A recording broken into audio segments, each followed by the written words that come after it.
Back to my channel Inaya and mom. तो आज इस वीडियो में पापा मेरे साथ हैं। सोलर सिस्टम के बारे में कुछ जानकारी हमें देंगे। तो मैंने कुछ सवाल लिखे हुए हैं और उनसे पूछूंगी। तो अपनी नॉलेज के हिसाब से और हो सकता है एक्सपीरियंस के हिसाब से भी वो मुझे काफ़ी कुछ बता सकते हैं जो शायद आप लोगों को हेल्प करेगा। सबसे पहले तो थैंक यू सो मच हमारी वीडियो में आने के लिए। ओके। अच्छा। अच्छा, ये बताइए सोलर सिस्टम एक्चुअली है क्या? सोलर सिस्टम एक्चुअली जो सूरज की किरणें होती हैं, इनमें जो ताकत होती है, उस ताकत से हम बिजली बनाते हैं। उस बिजली को हम घर में इस्तेमाल कर सकते हैं और उस इस्तेमाल करके कुछ धन का, कुछ पैसे का बचत करते हैं। सोलर सिस्टम उसी तरह से होती है, उसी को कहते हैं। तो अच्छा, दूसरा सवाल ये कि क्या इससे इलेक्ट्रिसिटी बिल कम होता है? हाँ, अगर सही तरीके से लगाया जाए, सही प्रॉपर तरीके से सही इंस्टॉलेशन किया जाए, सही व्यक्ति से किया जाए, सही इंस्ट्रूमेंट लगाया जाए, सही चीज़ें लगाई जाएँ, तो बिजली बिल ज़रूर कम होगा, ज़रूर कम होता है। और क्या कितना कॉस्टिंग में बिजली बिल का जो हमारा आता है इलेक्ट्रिसिटी, कितना डिफरेंस आता होगा? ये डिपेंड करता है कि आपने कितने किलोवाट का सेट लगाया हुआ है, और आपकी रिक्वायरमेंट कितने किलोवाट की है। और कितना एरिया रिक्वायर्ड होता है जनरली किसी को घर में अगर लगाना है तो? आपके किलोवाट के ऊपर डिपेंड करता है कि कितने पैनल लगा रखे हैं आपने, कितना आपको ज़रूरत है, कितने लोड आपका घर में चल रहा है, उस हिसाब से इसके एरिया की ज़रूरत पड़ती है। क्योंकि आजकल जो पैनल आ रहे हैं वो सब 400 वाट के करीब आ रहे हैं, लेकिन एक चीज़ में यह है कि जैसे 400 वाट का पैनल होता है, लेकिन वो पूरा 400 वाट देता नहीं है। 30% 35% लेस देता है। यानी 400 वाट का अगर पैनल है तो समझिए करीब 350 वाट आपको इससे बिजली मिलेगी, पूरा नहीं देता है। तो उसी हिसाब से कैलकुलेट करिए आपको कितनी रिक्वायरमेंट है घर में, कितना वाटेज आपका खर्चा है। फिर उसी तरीके से आप लगाइए उसको, पैनल को लगाइए, इन्वर्टर लगाइए उतनी कैपेसिटी का, तो आपको फ़ायदा होगा ज़रूर, बिजली का बिल ज़रूर कम होता है इसमें।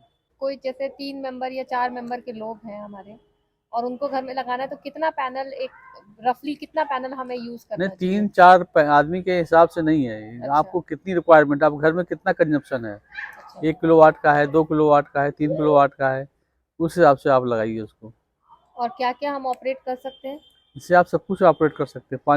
पानी की मोटर है, फ्रिज है, एसी है, और बत्ती है, लाइट है, पंखे हैं, सब चला सकती है। पानी की मोटर, टीवी, एसी भी चला सकती हैं। तो अच्छा, एसी भी चला हाँ, सकते हैं एसी हम? चला सकते हैं। उसी हिसाब से फिर आपको पैनल लगाना पड़ेगा।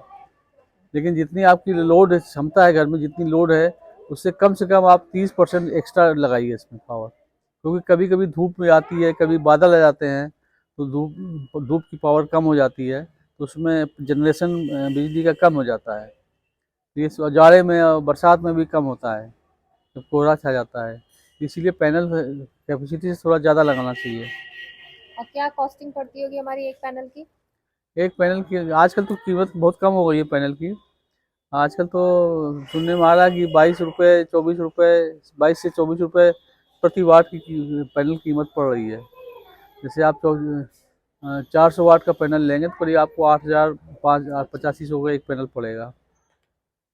और इसका मेंटेनेंस क्या रहता है, हमें क्या मेंटेनेंस करना चाहिए? मेंटेनेंस कुछ नहीं है, बस थोड़ा धूल वूल जब पड़ जाए तो धूल साफ़ कर दीजिए, पानी से साफ़ कर दीजिए, बस यही मेंटेनेंस है इसकी, और कुछ नहीं। तो ये ज्यादा इफेक्टिव तो साल में समर में होता होगा या हाँ, हर सीजन में? नहीं, समर में ही होता है, लेकिन अगर आप थोड़ा सा अकलमंदी से इसके पैनल लगाइए, ज़्यादा पैनल लगाइए, धूप जैसे कम भी है। एक्चुअली धूप में तो जनरेशन तो होता ही है बिजली का, लेकिन जब धूप नहीं होती है, छाया होती है, तब भी इसमें जनरेशन होता है।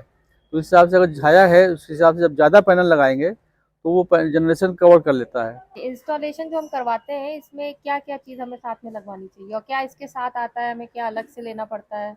इंस्टॉलेशन में तो पैनल आप लीजिए, इसके बाद इसका स्टैंड लीजिए जिसमें फिक्स होता है पैनल, डीसी केबल आते हैं, एमसीबी केबल आते हैं, सब आपको लगाना पड़ेगा इसमें। और इन्वर्टर आता है, सोलर इन्वर्टर अलग होता है।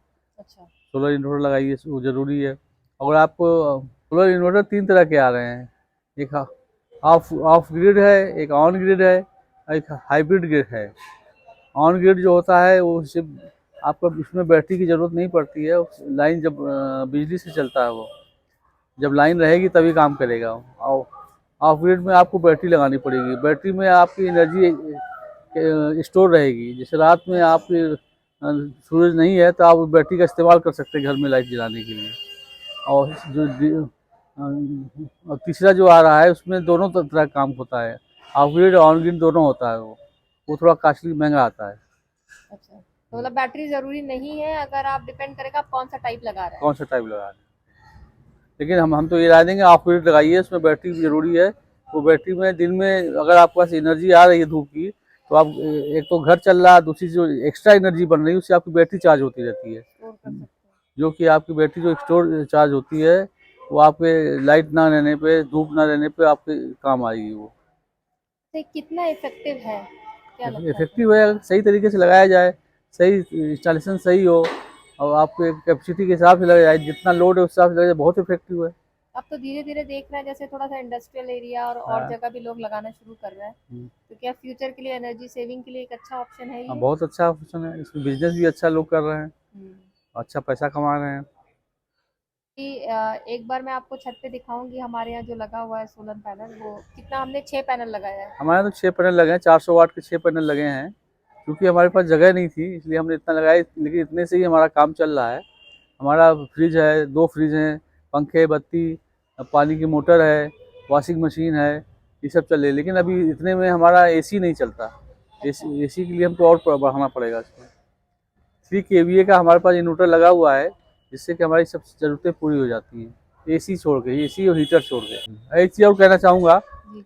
आजकल यूट्यूब पे बहुत से बाढ़ आई हुई है पिक्चर की, और अच्छा, उसमें वो गलत जानकारी देते हैं, सही जानकारी नहीं देते हैं। जैसे कि? क्योंकि वो जैसे कि आप, एक तो ये आया हुआ है कि आप वो बैटरी आई हुई है उसकी लिथियम बैटरी लगा लीजिए, 20 साल चलेगी, 25 साल चलेगी, ये सब झूठ है। अच्छा, मोबाइल की बैटरी भी लिथियम बैटरी होती है, आप जानते हैं कितने साल चलती है? 2 साल, 3 साल, 4 साल, उसके बाद तो खराब हो जाएगी। और जो बैटरी खराब होती है उसकी कोई वैल्यू नहीं है। और लेड एसिड बैटरी जो हम लोग लगाते हैं उसको तो खराब होने पे कुछ कीमत हमको मिल जाती है। एक तो ये चीज़ गलत बताते हैं, इसलिए यूट्यूब पे ज़्यादा भरोसा मत करिए, आप लोग अपने एक्सपीरियंस से रिसर्च करके इसको लगवाइएगा, क्योंकि बहुत ज़्यादा गलत जानकारियाँ दे रहे हैं लोग। और कुछ जो है दुकानदार लोग जो है अपना अपना डालते हैं, इसमें यूट्यूब में डालते हैं पिक्चर ताकि उनकी सेल बढ़े, गलत सलत जानकारी देते हैं, गलत रिव्यू देते हैं। गलत जहाँ रिव्यू देते हैं। रेटिंग भी आजकल बहुत गलत मिलने लगी है, तो रेटिंग के बेस पे भी इसको नहीं जज करना चाहिए। हाँ, तो आप रिसर्च करिए, इसको जानकारी लीजिए, जिनके यहाँ लगा उनसे पूछिए, बाजार में देखिए, तब इसको लगवाइए, फायदे की चीज़ है ये। मेरे ख्याल से सबसे अच्छा एक्सपीरियंस तो वही दे सकेंगे जिनके यहाँ लगा हुआ है, हाँ, उनसे अच्छा तो पैसा अनुभव। पैसा सोच समझ के लगा, इन्वेस्ट करिए, फायदा होगा, जरूर फायदा होगा आपको। क्योंकि इलेक्ट्रिसिटी का भी रेट अब धीरे-धीरे बढ़ता जा हाँ, रहा है, बढ़ता जा रहा है। तो उसके अकॉर्डिंगली आई थिंक ये बहुत सपोर्ट करेगा आगे फ्यूचर में जाके। ठीक है। Thank you so much for okay. Coming in our video. Okay. I hope guys आपको ये वीडियो अच्छी लगी हो, कहीं ना कहीं हेल्प किया हो। अगर आपको ये हेल्प किया है तो प्लीज़ इसको लाइक शेयर एंड सब्सक्राइब कीजिएगा और लोगों के साथ शेयर कीजिएगा। Thanks for watching.